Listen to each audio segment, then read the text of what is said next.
All right, so tonight's the premiere of the first two episodes of Ahsoka. The first episode I already watched. I really, really liked it. I have some problems with the ending. Maybe they'll explain it in this, but I just really hope it's not a Reva situation again. But in all seriousness, I really, really did enjoy the first episode. I thought it was paced really well. Even though it was a little slow at times, it took its time, which I can appreciate because I feel like with The Mandalorian, and some of these other Disney Plus shows, it takes way too long to establish certain plot lines and set up certain characters. And with these characters, we already know them to a degree, especially with them being on the animated front of things. But it's a new introduction to live action, the live action versions of these characters. So we're taking the time that we need to set up these characters in live action. But at the same time, I don't think we're taking too much time. We're kind of just explaining things that have happened in the past, which I get some people are going to be upset about, like us not seeing the whole thing with Sabine and Ahsoka and her possibly training her to be a Jedi, which is another thing I don't know how to feel about. But I have full confidence that Dave Filoni is going to turn in a home run with this next episode, even though he didn't direct it. I feel like this premiere is off to a really good start, so I'm super excited to check out this episode. But before we get started, I just want to say if you are new to the channel, please consider hitting that subscribe button, like button, turning on post notifications. Whatever you guys want to do to support the channel, I would greatly appreciate it. If you're interested in seeing full-length versions of this reaction or any other reaction that I have up on the channel, as well as early access to said reactions, you'll find them right here on YouTube on my membership page. So if you guys could check those out as well, I would greatly appreciate it. So, without further ado, I'm super excited. So let's go. You really think Ezra's still out there? She's gonna feel responsible. Sabine. Oh, she's feeling her thoughts. Medical droid. The droids. They took the map. Relax. I unlocked it. Where did the path in our galaxy begin? They took the map before I could decipher it. Get some rest. Wait! You need my help. You've done enough.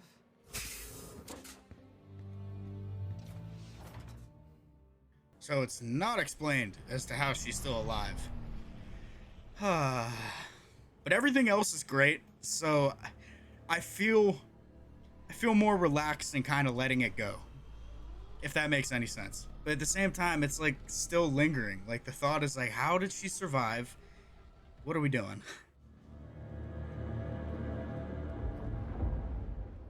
See, like this doesn't feel volumey, and I love it. Yeah, what is this place? Is Pergo? Was Pergo or was that a ship? We've been looking for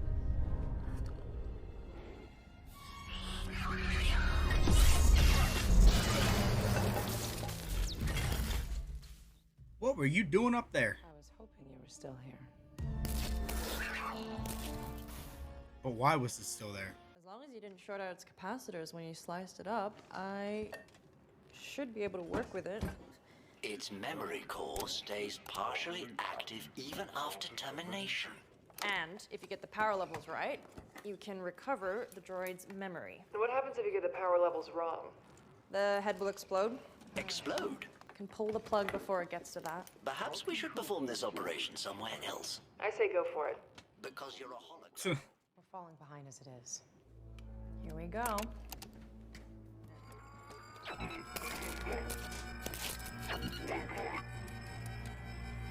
I'm not sure we have a minute. It's overheating. Switch it off. Yeah, you all might be dead. Except Hera. I'm pulling the plug. Oh, wait! This droid came here from Corellia. Huh. Cool. So that's what the shipyard was in the trailers. I'll meet you there. Let's get going. No, you need to recover. I'm fine. But how? But how? It's okay. She got stabbed in the side, not the midsection.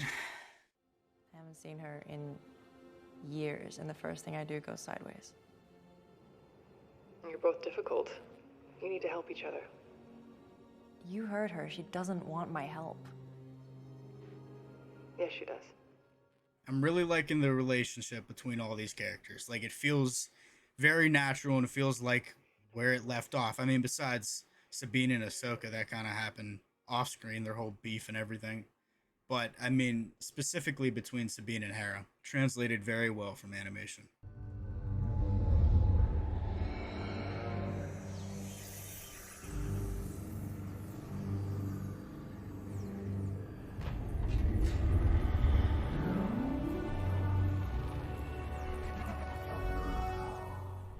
Looking a lot like the World Between Worlds there. I know it isn't, but it just gives me that vibe.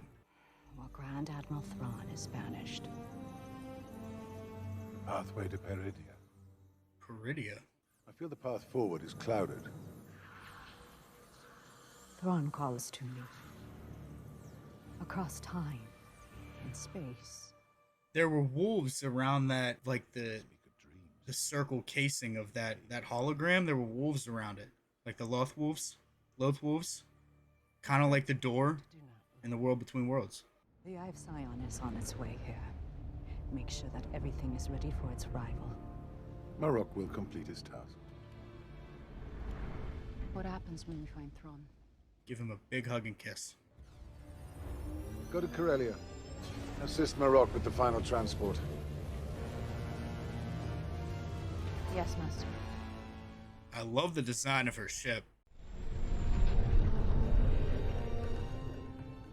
Can't remember exactly where it was, but that looked like like an air base or a base within the atmosphere, kind of like they had in the Battlefront 2 campaign. I think it was in the unknown regions. I don't know. I was just telling General Syndulla that when the Empire fell, all Imperial assets were dissolved and redistributed, including those held by Morgan Elsbeth. I could make this a more formal inspection if you'd like. That won't be necessary, General. Please, this way. There he is. This was one of Morgan's facilities. She supplied raw materials used in the construction of hyperdrive generators for Imperial-class Star Destroyers. Do the facility still employ any of her former staff? Of course, there's no other way to remain operational. An empire doesn't just become a republic overnight. No, it doesn't. So, but haven't we learned anything from Mandalorian Season 3? You can't trust these people. Again, I guess they don't know that. I'm a businessman, General. My loyalty is to my investors. So to money. She got us here. What are you getting at? I was wondering if you would consider bringing her back on as your apprentice. I think she could use some structure. So could you. She's not ready. By the trailers, I wasn't sure about Mary Elizabeth Winstead as Hera. She had the look, kind of, from the trailers, but from what we've seen of her so far in these 2 episodes, she's pretty good. I guess that was really close to her side. There's nothing there. It's still. Just no more people getting stabbed and surviving, please. It's just a trope we've seen way too much. And by all accounts, it served him well. Then he passed it on to you. You have since made your own modifications. So it is now your lightsaber. I was gonna say, it looks a little different. I can't train if AHSOKA doesn't want to teach me. That is an excuse. And a poor one. She quit on me. The past is the past. Move forward. Well, she doesn't seem too adamant on training her now. She doesn't want me back. She wasn't even thinking about me. To be fair, you have never indicated that you want to come back. His movements are just like Clone Wars too. I never had the talent, the abilities. Not like Ezra. That much is true. I mean, like, obviously Sabine is force sensitive. She had multiple, I think did she have 2 or just 1 lightsaber fight in Rebels? But then, again, Kanan was training her. I just don't know how I feel about there being another Jedi out there. That's the only reservation I have regarding her becoming a Jedi. Or being established to be a Jedi off-screen. I would have liked to see that training on-screen, like something that would have happened in this show. Is that a hyperdrive core? Yes. Refurbished from an SSD, ready for its new life serving the Republic. The new Republic Defense Fleet isn't building anything that big. What class of starship are they for? Classified. Classified. I'm a general. Nothing's classified to me. This guy's a little shady.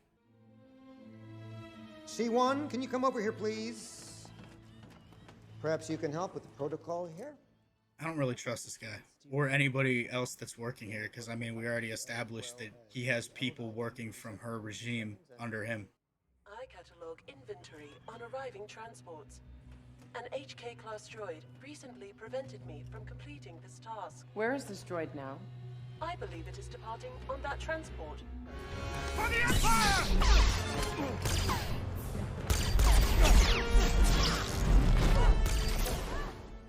Huh. Get the Phantom. Right.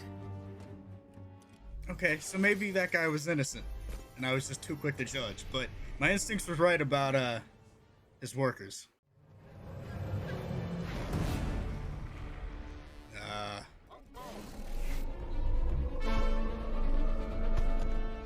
God, the Phantom looks so good in live action. Okay, now this looks a little volumey.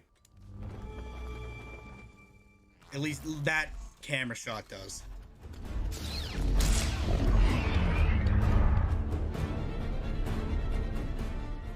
Aw, cool shot.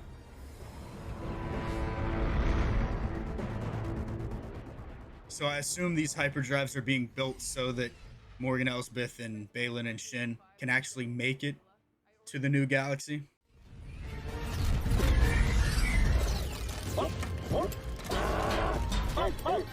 Keep your lid on, Chop.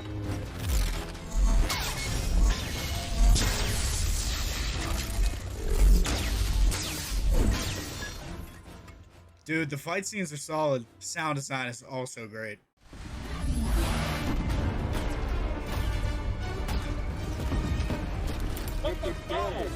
Can't just shoot it down and we crash into the port city. Just ready a tracking device.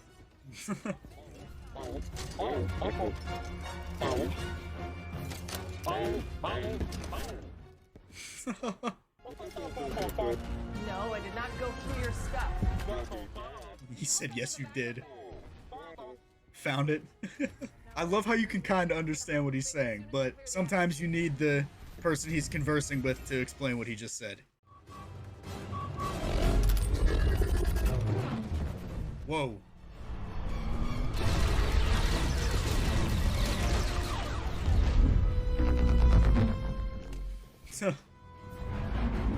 Now, Chop! Oh, great shot. Nice. Tell me you have good news. We got a tracking device on that transport.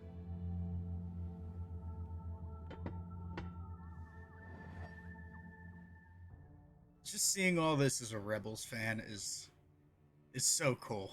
It's so good.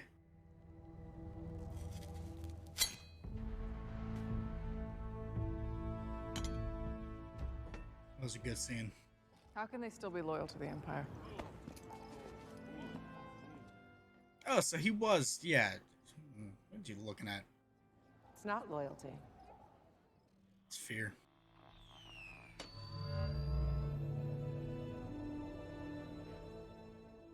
You see, within the confines of the show itself, the master and apprentice relationship doesn't feel forced between them. But I just feel like it's a little strange that they took such a big jump with her character after Rebels, and it's kind of a show not tell situation, or in this case, the opposite. We didn't see any of it, it's kind of just being told to us.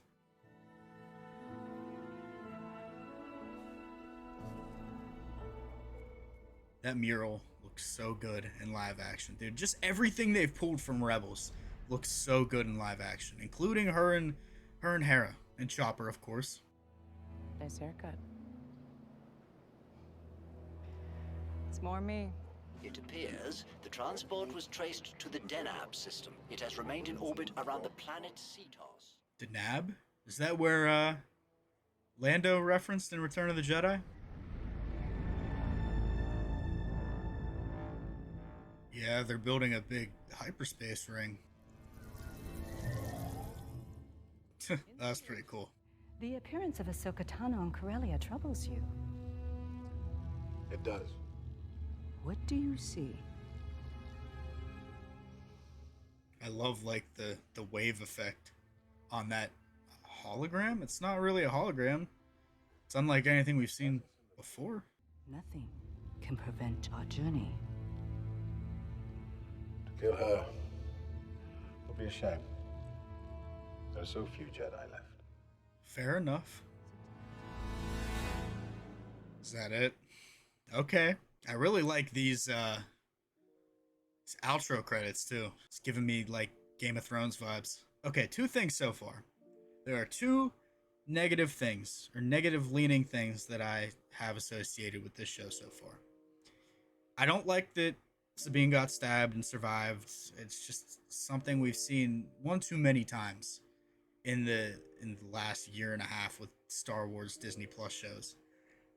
And I'm a little iffy still on the relationship of Ahsoka and Sabine being apprentice and master, especially it all taking place off screen, like all the training beforehand. I think it's explained pretty well, but at the same time, it's kind of just something where you're like, why wouldn't they show us this? It's such a big jump to go from her character at the end of Rebels, who was looking for Ezra, with Ahsoka. And by the way, was the ending of this episode with her and Ahsoka supposed to be the same ending that we saw in Rebels, like the same scene just translated into live action? I don't think it was, because Ahsoka had the stick and the white robe, so I don't think it was, but it was eerily similar. But yeah, the relationship between the two as apprentice and master, kind of iffy so far. I don't really like how she got stabbed and survived, especially in that way, but there was a close-up on it. It was really like on the outer edge of her rib cage. Like it was pretty far out. But at the same time, I hope that is the last time we see this trope, because it's starting to get a little bit annoying, and they know it was such a big deal from Kenobi. Like that was one thing that a lot of people did not like in Kenobi. So to see them kind of continue it here, it's gonna bother some people. It's gonna bother people way more than it bothers me, even though I do have a problem with it. But I'm able to get past it because of everything else that this show is pulling off right now. Everything that they have brought in from Rebels into live action has been nothing short of stellar so far. The Phantom, obviously the characters that we saw in episode 1, but seeing Chopper in this episode, like it feels like they were ripped right out of the animated show and put right in here. And I could not be more impressed with that. And of course, it's going to be flawless. Dave Filoni wants it to be very flawless, and wants it to be as close to the animated show as it can possibly be, because these shows are his babies and these characters are his babies. So he has a lot of respect for the fans who love this kind of stuff, and obviously he has a lot of respect for these stories and characters that he's created. So to see them translated into live action so well doesn't really surprise me. But like I said, from the trailers, I was a little iffy on stuff, but he's proved me wrong so far. I'm loving everything that he has translated into live action so far. Though this episode was shorter, I thought the pacing was very similar to the first episode. It was slow when it needed to be, but it wasn't slow in parts that we didn't need it to be slow. I feel like the pacing is really good so far, and it feels very, very connected. Everything feels so connected, and like I said in the last reaction / review, it doesn't feel like there's going to be a lot of filler in this, which I can appreciate. It feels like Dave has a concise vision that he's going for, and nothing is going to veer him off this path. I mean, he's had years to think of this story, and I feel like he had this story whenever he was finishing up Rebels, and this is just something that he's always wanted to do, and it's something that fans have always wanted to see. So I feel like he knows exactly what he's doing. I have so much faith in the guy. These first 2 episodes have really proven him to be a worthy writer, or a showrunner in that sense, where he's writing all of the episodes, not directing all of them. He's only directing 2 to my knowledge. Like I said, I think this one and the 4th or 5th episode. I could be wrong. You guys can let me know which one he's directing for sure. But the vision is there, the characters are there. I'm loving the pacing so far. I thought the action sequences in this looked really good. There were a few shots in this where I was like, okay, that's the volume. But that's come to be expected with these Disney Plus Star Wars shows. But it was barely noticeable. There was like maybe 3 or 4 shots where I was like, that was the volume. But everything else looked fantastic. I mean, they're carrying on the practical effects from the first episode with Hu Yang, and everything just looks so good. So good. I thought the lightsaber fight was really good between Ahsoka and Merrick, I think his name is, Marok. I thought it was done really well. It had that prequel energy to it, like the fast-paced prequel fighting style. It wasn't super heavy swings and choppiness that we saw in the sequels, which I don't understand why they decided to do it like that in the sequels. I mean, the sequel fights weren't terrible per se, but even though they were so slow and like so heavy looking, like as if the sabers were like 30 pounds and they were just swinging them, they felt choreographed. And even though they were slow, they just felt like they were just trying to hit their mark. In this, there's a little bit of hints to that, but it's very fast paced, so it's kind of easy to miss that. But as a 2-part premiere, I thought it was really smart to premiere these 2 episodes at once. I feel like if they would have released them week to week, like they usually do with the shows, I feel like people would have been, it's off to a slow start, but we kind of get this big chapter within these 2 episodes. And for me, it's working. It's working so far. I have a couple of small issues with it, but so far, it's really working with me. I'm super excited to see where they go from here. So let me know what you guys thought down in the comments below. If you guys are new to the channel, please consider hitting that subscribe button, like button, turning on post notifications. Whatever you guys want to do to support the channel, I would greatly appreciate it. And if you're interested in seeing full-length versions of this reaction or any other reaction that I have on the channel, as well as early access to said reactions, you'll find them right here on YouTube on my membership page. So if you guys could check those out as well, I would greatly appreciate it. So hopefully you guys did enjoy, and I'll see you all in the next one.